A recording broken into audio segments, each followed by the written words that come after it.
வணக்கங்க. இன்றைக்கி பாருங்கள், நம்ம மாடி தோட்டத்தில் வந்து இது மொச்சை. இது வந்து நாட்டு மொச்சை பாருங்கள்.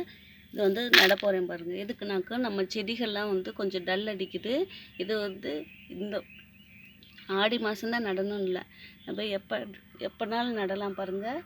ஆனால் பாருங்கள், நான் இன்றைக்கி வந்து நடுறேன். ஏன்னு கேட்டால் ரோஸ் செடி ரொம்ப டல் அடிக்குது. அதனால் வந்து இது தட்டைப்பயிறு, பச்சை பயிறு இதெல்லாம் வந்து நட்டு விட்டோம்னாக்கும் காட்டில் இருக்க நைட்ரஜன்லாம் இழுத்துட்டு வந்து செடிக்கு கூடும். செடியோட வளர்ச்சியும் செடியில் வந்து பூக்களும் நிறையா பூக்கும். அதுக்காக வந்து ரோஸ் செடி, மல்லிகைப்பூ செடி இதிலெல்லாம் வந்து நட போகிறேன் பாருங்கள்.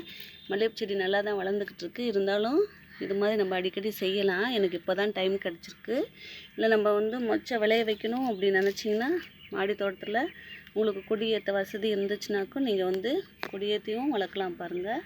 ஆனால் நான் வந்து இது வந்து செடி வளர்ச்சிக்காக தான் இது போடுறேன்.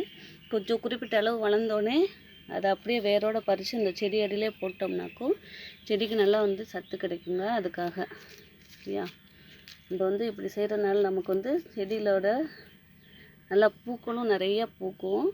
ஒரு தடவை நம்ம இந்த தோட்டத்தில் இது மாதிரி பயிர்களை வந்து நம்ம விளைய வச்சுட்டு அடுத்து நட்டோம்னாக்கும், அடுத்து வேறு ஒரு புதுசானதை நட்டோம்னா நல்லா ஈல்டு கொடுக்கும் அப்படின்னு சொல்லுவாங்க.